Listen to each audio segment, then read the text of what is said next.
So when we talk about who uses drugs, we're talking about really, really broad categories of people. It's a wide range of rates and amounts. And even within a particular substance using population, we may see really, really broad ranges of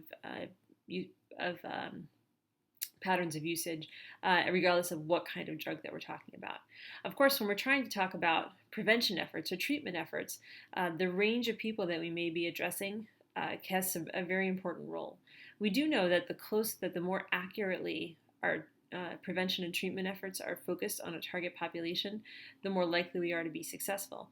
So if we're trying to categorize a range of users for a prevention program, the fact that we're talking about many, many different kinds and ages of people can be very complicated. And also when we talk about efforts to enforce drug laws and to treat drug dependence, this can be complicated as well. Now, we do continue to try and collect this information. One of our most important surveys is the Monitoring the Future project.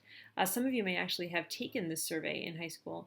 It's conducted in 8th through 12th grade classrooms and in college, and we've been collecting this data every year for almost 40 years.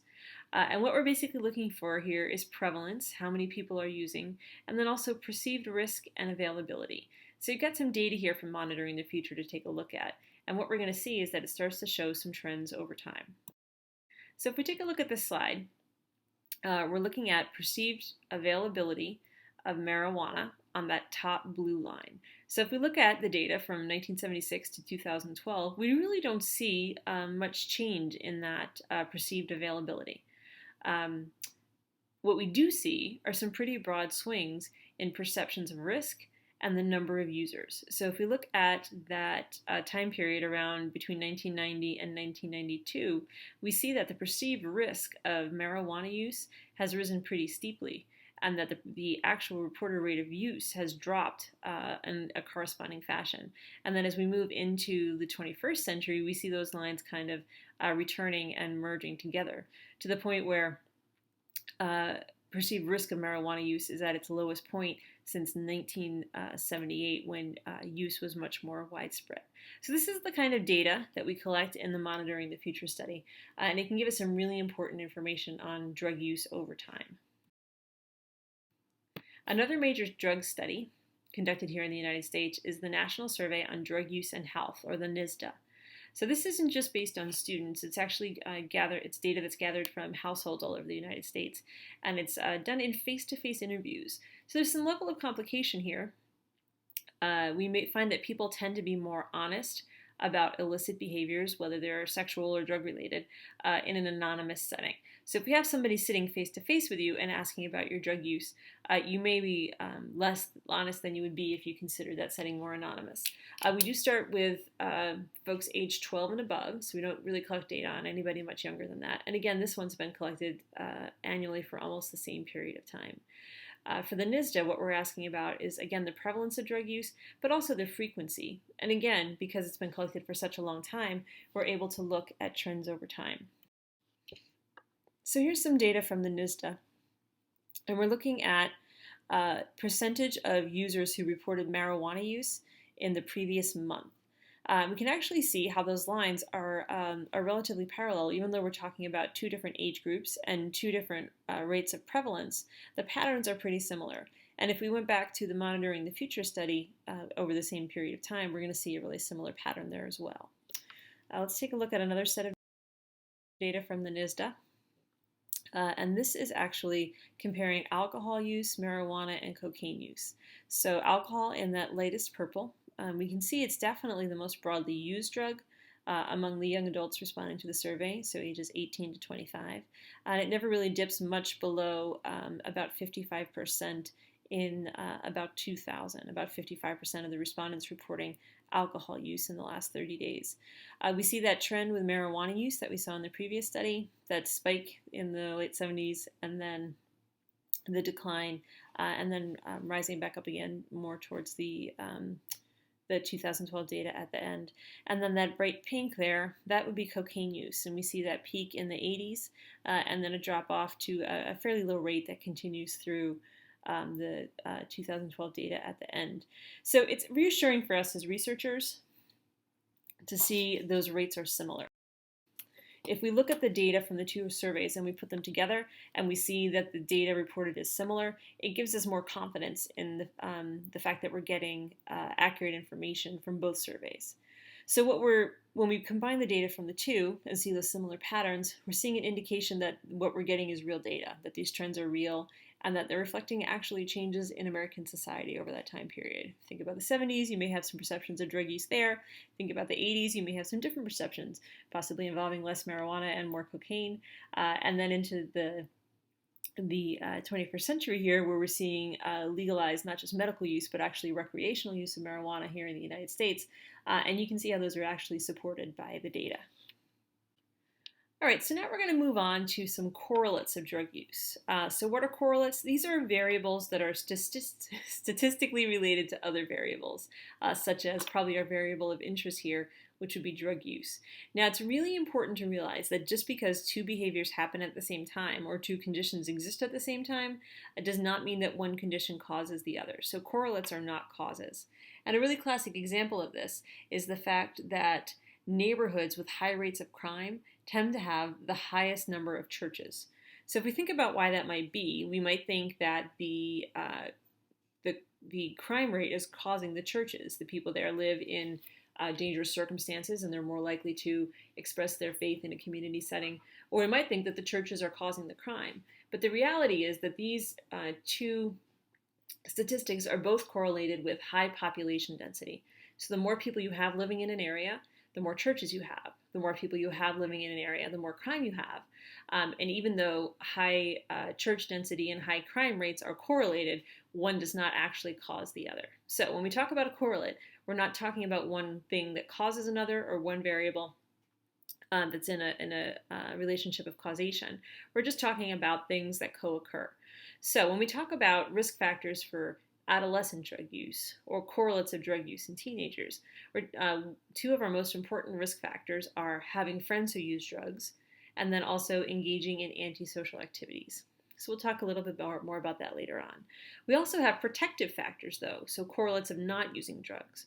And these include perceptions of strong sanctions against use, so that social norm in your community, it's not that your friends use drugs, but the perception that there's a strong sanction against that use, that it's really frowned upon and discouraged. And then also being able to rely on your parents as a social support. Both of those are considered protective factors, and they're correlated with not using drugs in adolescence. So some more correlates and expanding out beyond the adolescent population. Gender, we definitely see that men use more drugs than women.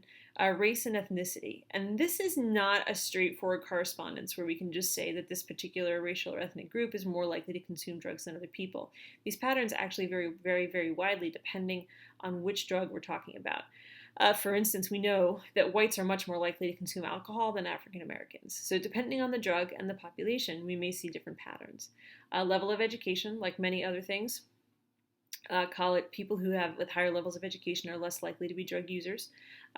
We use tobacco as our example here. People who graduate from college are less likely to smoke tobacco than people who've completed high school.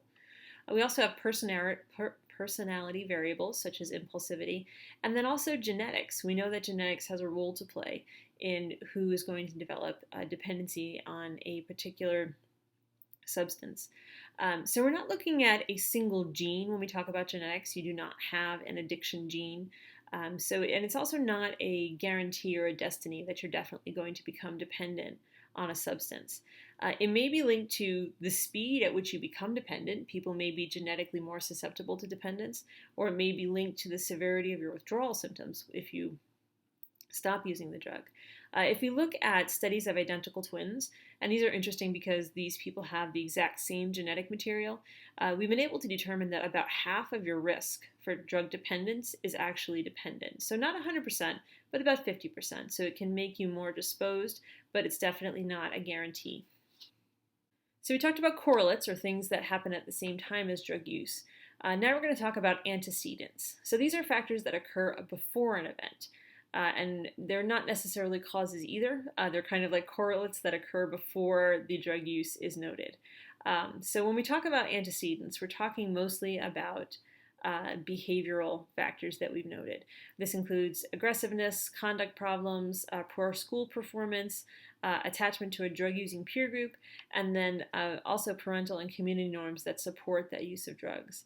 So when we start to think about why this might be happening, why aggressive kids might be more likely to become drug users, we think that these are signs of other personality factors or influences. Maybe an indicator of your future peer group, because we know that peer group has a strong role to play, and perhaps a stronger desire to alter reality. When we go back to the human history of drug use, that's what we keep coming back to.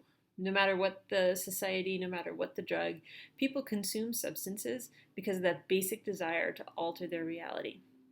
And if you think about the child that we're describing, a child with aggressive behaviors, a child with conduct problems, poor academic performance, these are probably students that are more likely to want to alter their reality than students who have a more positive or successful environment. So a couple of other terms that you may have heard related to drug use include gateway substances. So this came into popular use, and the perception is that a gateway drug is one of the first drugs that a typical drug user will encounter. And alcohol and tobacco are usually the ones that are considered most likely here. We don't really see a strong statistical relationship between the use of alcohol or tobacco and progression to other kinds or more dangerous kinds of drugs. And if we think about what that really means, what that gateway substance use might be representative of, it may be a stronger desire to alter reality, or maybe an early indicator of that basic pattern of behavior that departs from social norms. And it results from some of those risk factors and the absence of the protective factors that we talked about earlier. So we don't really have data to support that idea of gateway drug use, that teenagers who start using alcohol and tobacco are likely to become users of more dangerous drugs later in life. So that whole concept of gateway drugs is not necessarily something that's supported by the science. Okay, so finally, our last general topic that we'll cover in this lecture, motives for drug use. Why are people consuming these substances to alter reality? And we've identified several influences when we've investigated motives for drug use. Definitely identification with some kind of deviant subculture. We talk about deviance, that's a departure from social norms. So an identification with some kind of subculture that departs from social norms in your community. A trend toward rebelliousness, and then also reinforcing properties of the drugs. So if you are interested in altering your reality because it's difficult for you to deal with, the drug makes it easier for you to deal with that reality. It's then reinforced that influence that was driving you towards drug use in the beginning. And then finally, that human desire to experience an altered state that has existed throughout human history. One of the reasons why drug use is not new and has actually been recorded for as long as people have been recording their history, that desire to alter reality. So when we start to think about influences on drug use, those correlates, the antecedents, the risk factors, the protective factors, it can be useful to think about them in this kind of the format that's presented in this slide. So we have some of those individual factors like personality, genetics, your knowledge, attitudes, and beliefs, your biology, whether you have that genetic risk for drug dependence or not. We've got individual factors, but we also have community and family factors. How does your community perceive drug use? Is it considered deviant in your family group, in your school group, in your church group? We've got the role of church and religious influences. We've got the influence of gangs. So lots of ways that the community and the family around you can influence your drug use as well. And then finally, societal. And we saw those trends in the Monitoring the Future and NISDA data. We saw a response to the permissiveness of the 70s, the Just Say No period in the 80s, those kinds of societal influences. The availability, the cost, the potential cost of laws and legal penalties, advertising, many different societal influences that can influence drug use as well. So that'll wrap us up for Chapter 1 here. I hope you've been completing your study guide as we've gone along. Remember that those are an excellent preparation for your exams, and I will be back with lecture for Chapter 2.